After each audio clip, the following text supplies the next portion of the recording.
In 1995, Sara Lee was asked to set up the Irene Taylor Trust by Irene's family. So she did, in her living room.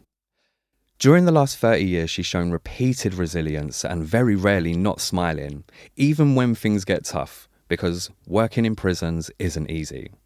So, lover of Arsenal and the clarinet, what a combination, eh?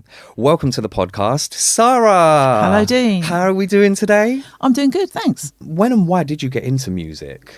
That was at my primary school. It was back in the days when music kind of existed in a big way in schools. And I was offered the chance to play the recorder. And I really enjoyed it. And my mum and dad had seen that I'd taken to it quite a lot. And went to the head teacher and just said, look, you know, she clearly really likes it. What should we do now? Because they weren't musical in the same way. They loved music. And there was music in the house growing up. They just said to him, look, you know, we'd like to take it further. And he said, well, what about the clarinet? There's quite a lot of similarities, I think, between the recorder and the clarinet. So they saved up, bought me a clarinet, and that was it. Oh, that must have been great at the time, having your first musical instrument. I remember being in the situation that I was just hungry to learn something. And I used to sit up in my bedroom with old Glenn Miller records and just put them on this tiny turntable and start playing the clarinet along to them. No music or anything. So I was able to hear things quite quickly and then kind of translate them into the sounds on the clarinet. But it's a really strong memory, that up in the bedroom, and it's still my family house now, still the same bedroom. And when I go in there, I can think, oh my God, it's been so many years and so much has happened. But yeah, I just remember doing that and just enjoying it. So it wasn't just a case of me being given a recorder and then that was it. It's my parents had realised that it was enjoyable for me. And so it kind of encouraged me to take it a stage further, which I did. And then that was the catalyst for probably everything that came after that, which was, random stuff at school, bands, orchestras, everything. And then finally an audition to get to the Guildhall. So you mentioned there that you went to Guildhall School of Music and Drama. What was that like for you? Oh, God, it was brilliant. Coming to London, I was like... a kid in a sweet shop. It was just fantastic. I was so excited by the opportunity to just learn more, I suppose, after being, one of I think there were 3 or 4 really good musicians in my school. So there you're kind of at the top of the pile when it comes to skill level and everything. But coming to Guildhall, then you're right back on a level with everybody else who is equally good. So I suppose it was just exciting for me to be able to learn new stuff, to meet new people and to kind of see where I could go with what I was doing at college.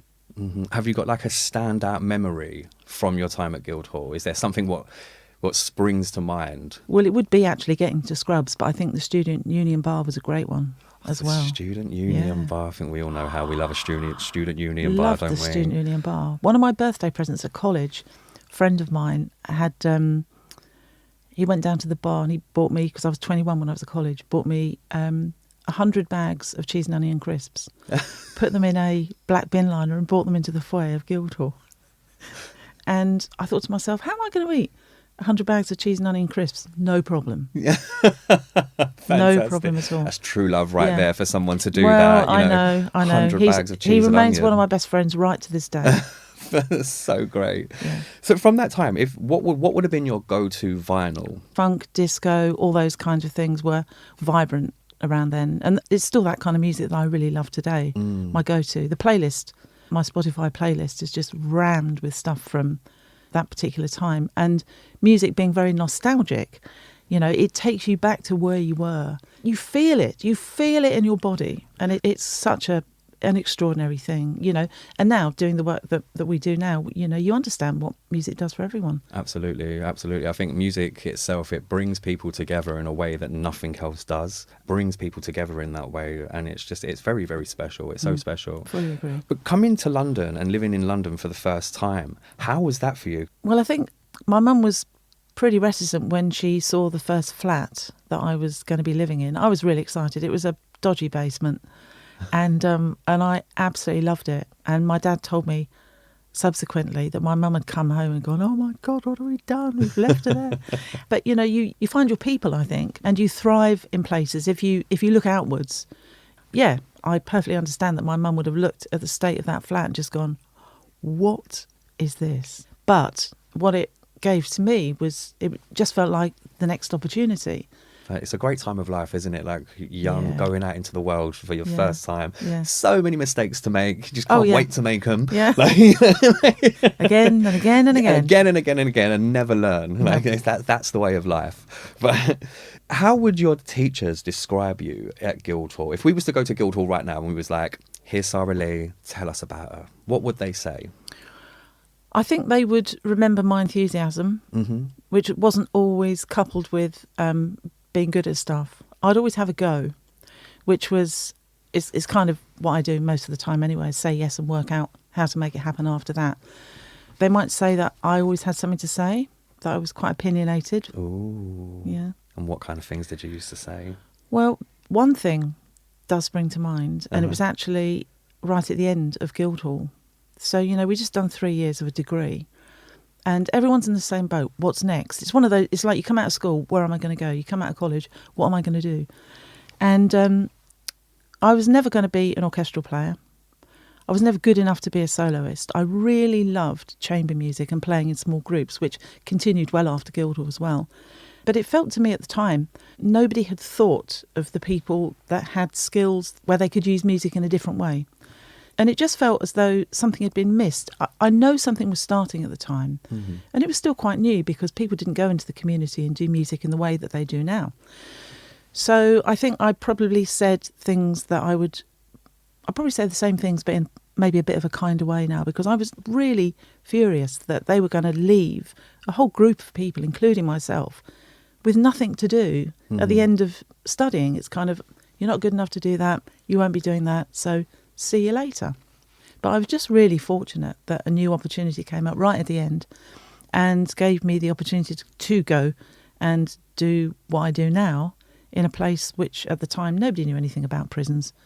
And I was given an opportunity to go into one, and that it was such an extraordinary experience that I realised I just had to go for it and see what might happen.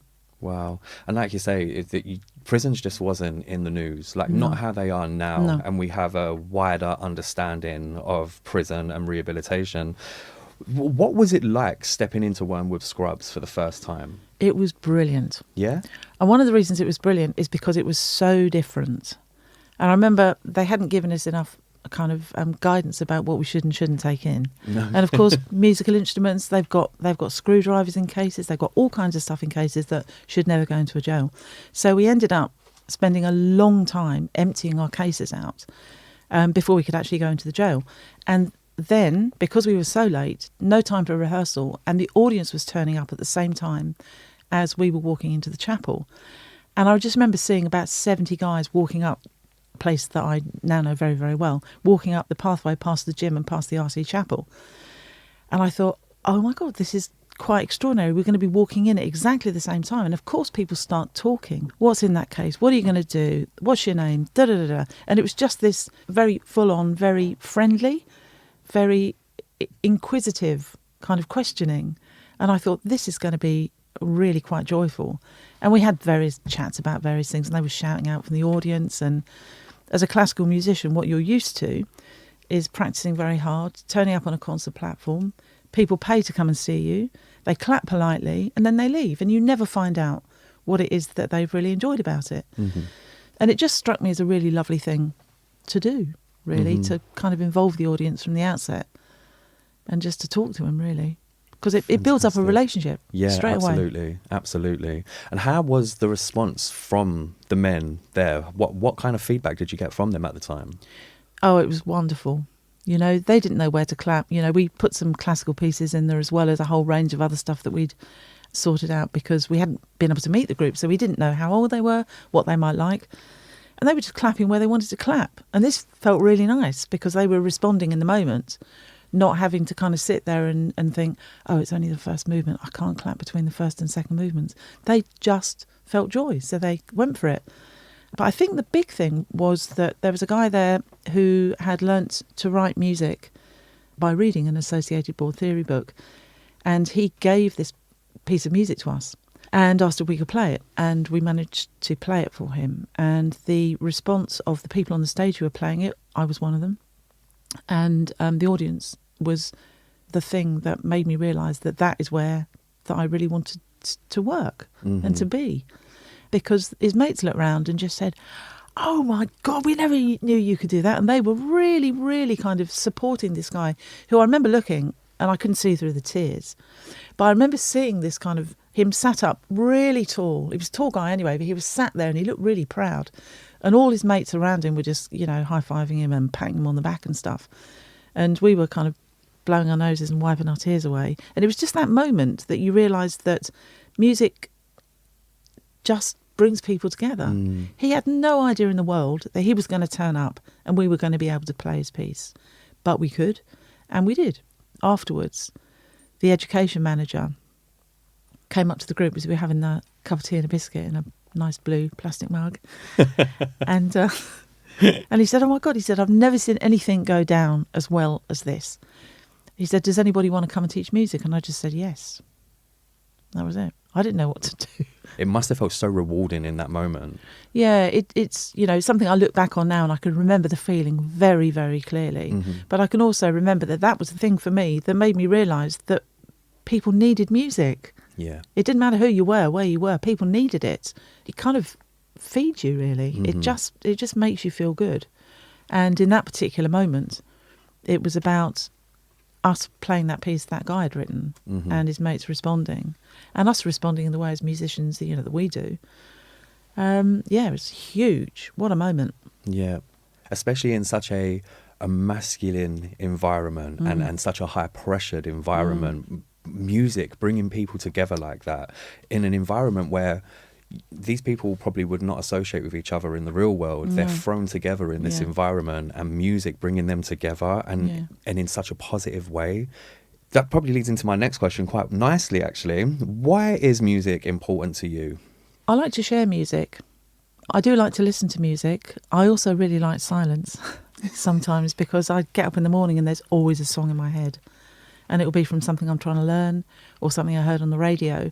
But then when you realise how that makes you feel, for me it's a really emotional thing, and it can lift my mood.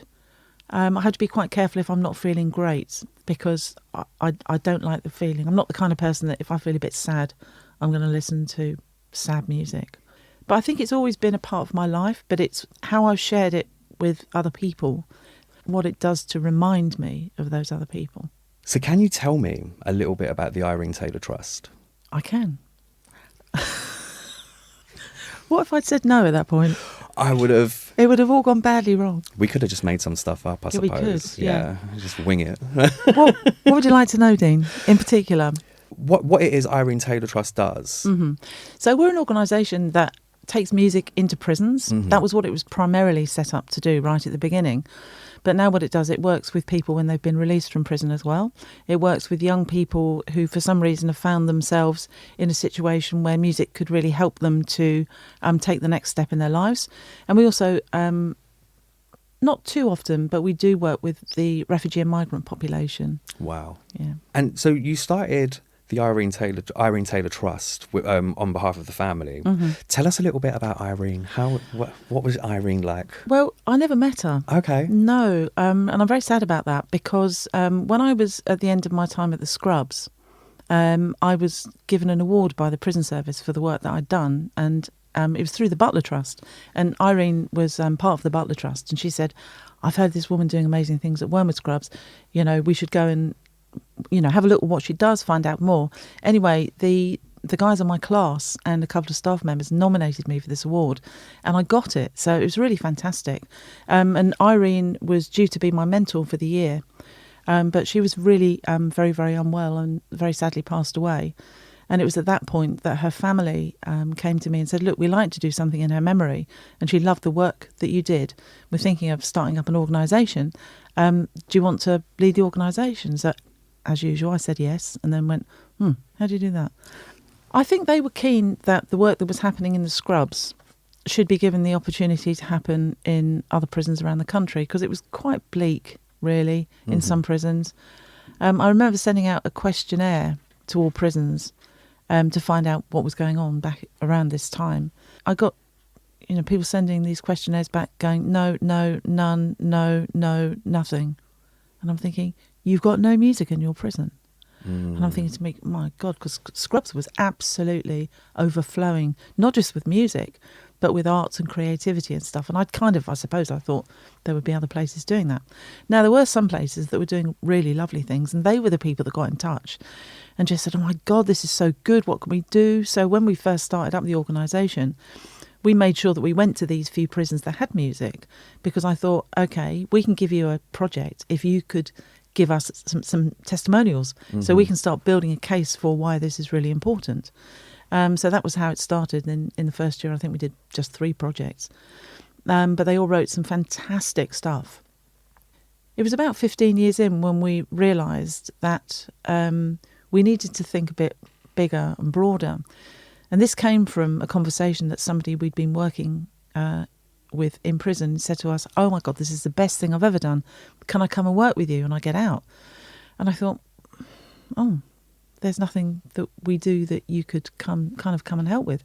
So I thought at that time we need to think about how we can support people when they come out. Mm-hmm.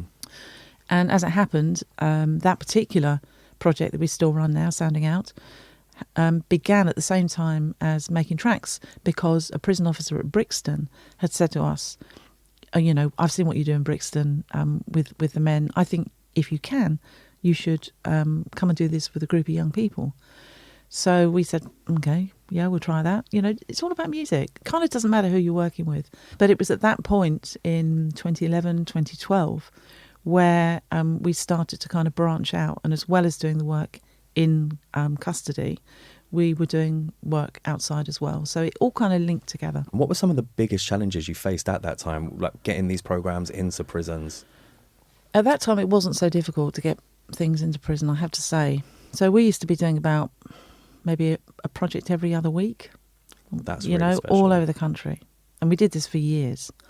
Then it just became a little bit more difficult. Money, obviously, is a thing that is crucial, because if you don't have money, you can't put on the projects. Prisons are not rich places, so you're relying on funding from other sources in order that you can be visionary, I suppose, and support the people you want to support. Yeah. Especially, I suppose, with so many cutbacks to things like prison services and budgets and things like that, it must be more challenging today. Like you say, it probably wasn't that hard back then. Do you still feel that you have the same challenges today, or is it like a completely different set of challenges? It's not a completely different set of challenges, but they are far, far more pronounced now. Okay. Money is much harder to come by. And I think, you know, a lot changed in 2020 when lockdown happened. Yeah. And it's only over this past maybe couple of months that I've now genuinely started to feel that we're moving forward again. It's been such a slog, like really, really hard. And all the time in the back of my mind is there are still 80,000+ people in jail. There are still young people that need the work. There are still people that have been released from prison that probably don't have anything else to do, you know, and you kind of, you know, wake up having anxiety dreams about the amounts of stuff that you can do on the absolute tiny bit of funding you've got.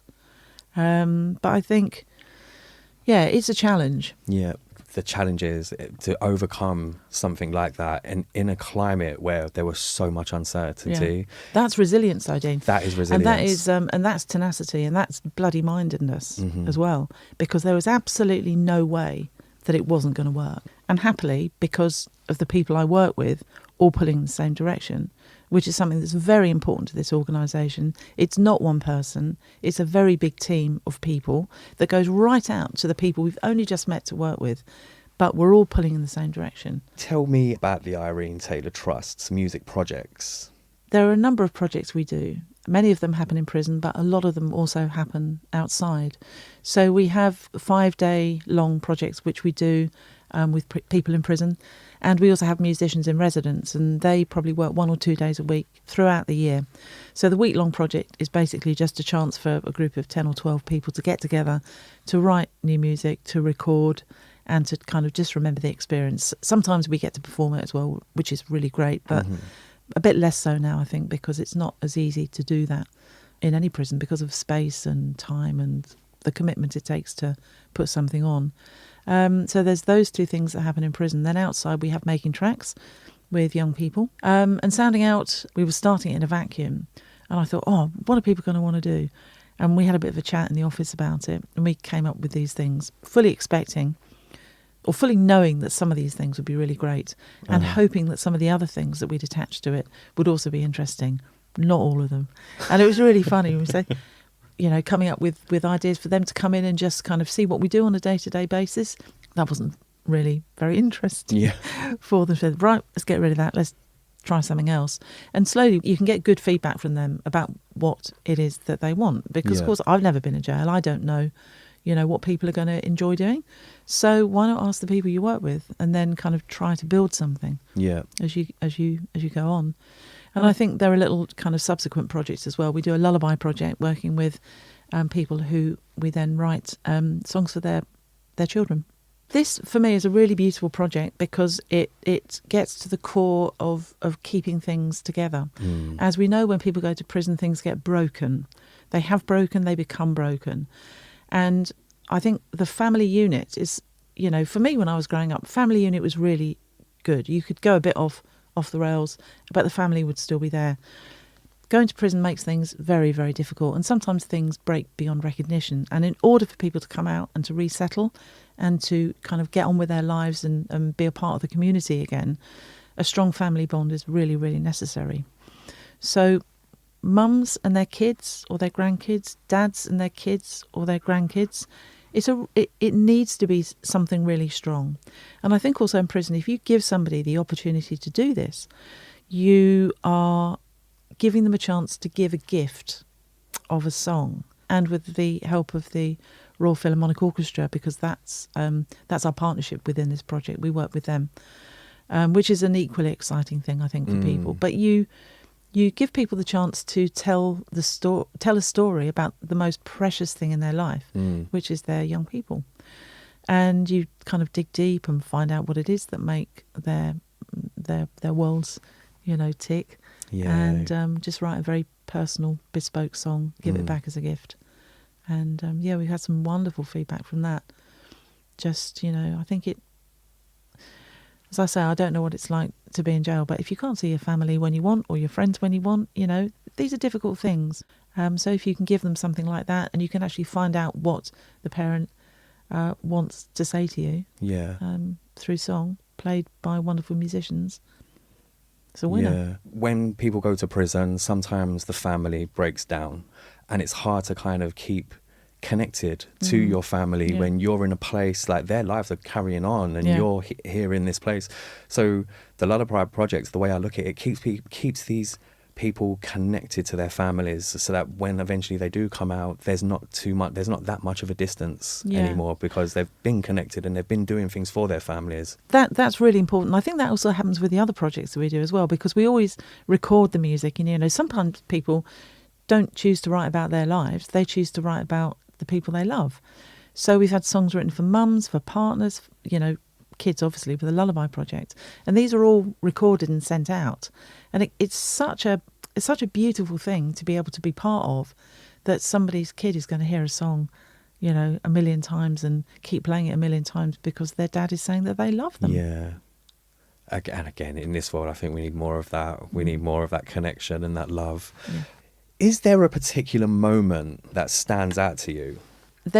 You won't be surprised to know that in 30 years there are probably hundreds of different stories, but there is one that comes to mind and that I do tell.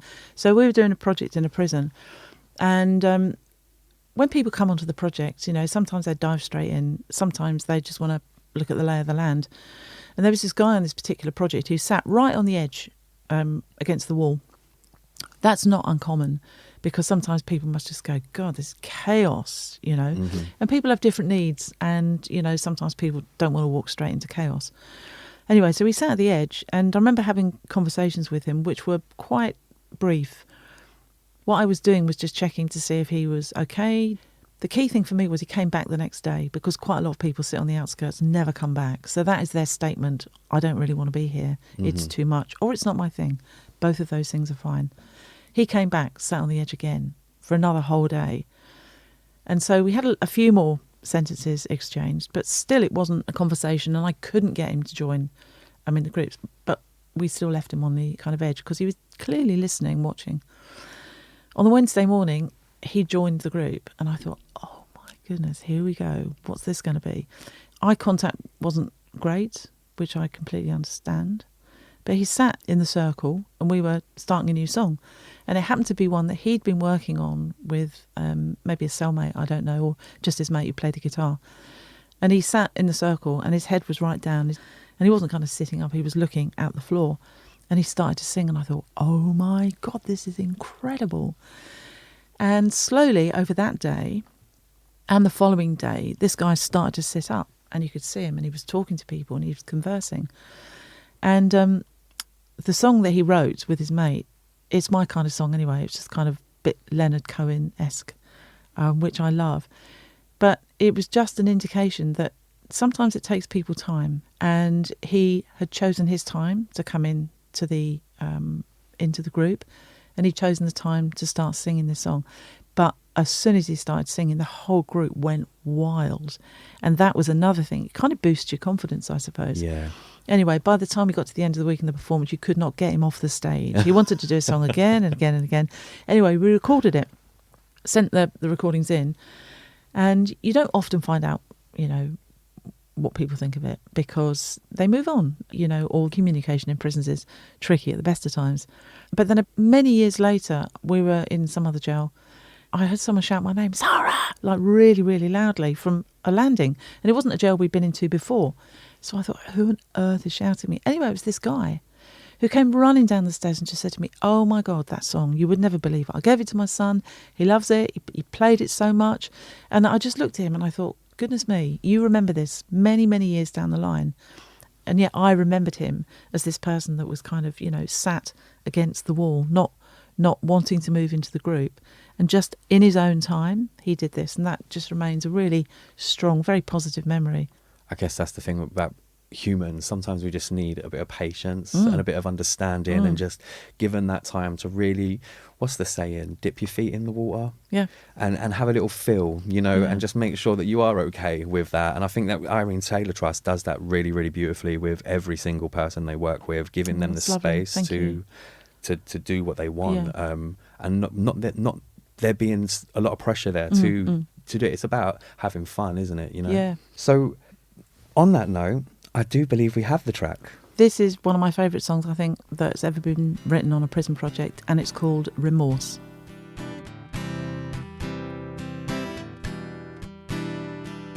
In my cell, with nowhere to go, crap on the TV, the radio low. I lie on my bed, wondering why I'm here. The drugs I took is the pain that I've caused. The people I've hurt, this is the path I've chosen. A living hell, where did it all go wrong?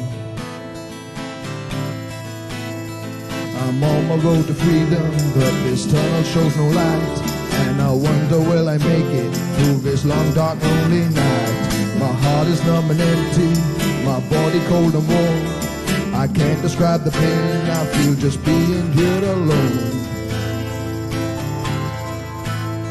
The years have passed, my day has come. I promise you, baby, my time here is done. In a living hell, where did it all go wrong? I'm on my road to freedom, but this tunnel shows no light. And I wonder will I make it through this long, dark, lonely night. My heart is numb and empty, my body cold and warm. I can't describe the pain I feel just being here alone.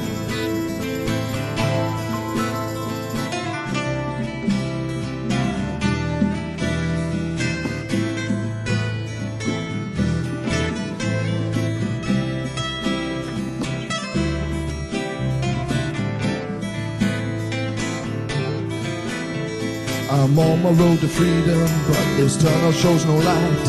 And I wonder will I make it through this long, dark, lonely night. My heart is numb and empty, my body cold and warm. I can't describe the pain I feel just being here alone.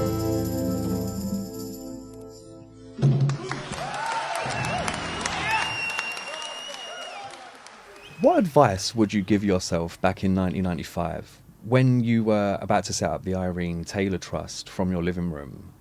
I would say be patient. Doing anything in the criminal justice system is never quick.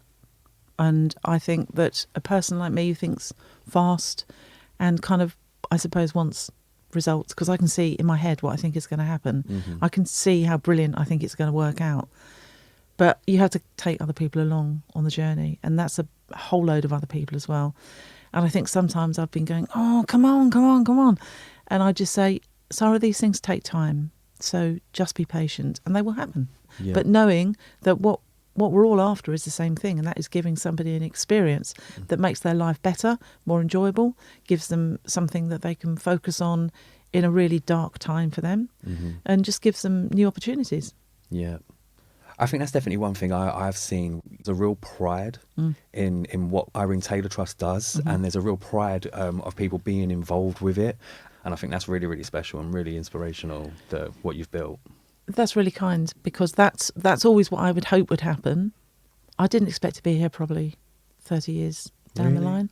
Well, I don't know really. I've when I look back and I think, my God, that's such a long time, and it's credit to everyone that's been part of the trust's kind of winding its way through various projects and, you know, becoming a different kind of organisation, I suppose, in a sense, because it's much larger than it first was. But yeah, I mean, I would never have looked and said, right, okay, so I'm going to walk into my first job in HMP Wormwood Scrubs, and I'm going to stay working in the prison service over 40 years later. I would never, ever have thought that. But there's something in it that floats my boat.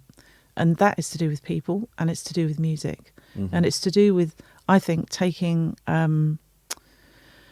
something into a place which is grey and just bringing a bit of joy and a bit of colour. And I suppose just making people's lives feel slightly more easy to deal with, you know. And that can be inside or outside, because, you know, people go through difficult stuff wherever they are. I don't even think I've felt as though I really can't do this anymore. There's always been that thing inside me, and that's tenacity, resilience, and bloody mindedness, you know. This is such a good thing. It won't break down to me. You know, there's always something to do. And working with people who think the same, you know, you look back 30 years, goodness me. I mean, 30 years is a massive achievement. Well, Sara, thank you so much. It's been an absolute pleasure talking to you today. It's such an inspirational woman, and yeah, I will cherish this conversation for the rest of my life. So thank you so much. Thank you. It's been a pleasure. The last part of this show is I'm going to hand over to you so you can shout out or thank anybody that you want to say thanks to, anybody that you just don't even want to mention their name. So the floor is yours, Sara. Go for it. There will be a lot of people, but right at this moment, I think you've just done a really good job on this. And the reason that you've got interesting stuff out of me is because you asked interesting questions, and you're a very good person to talk to. So I'd like to shout you out, Dean. And everyone as well, but you're the named person today. So you'll make me cry. You'll make me cry. Stop it. I've got tissues. Crying's good, I suppose. Get it out, you know. All be better. So again, thank you so much. It's been an absolute pleasure talking to you. Thank you so much, Sara. You too.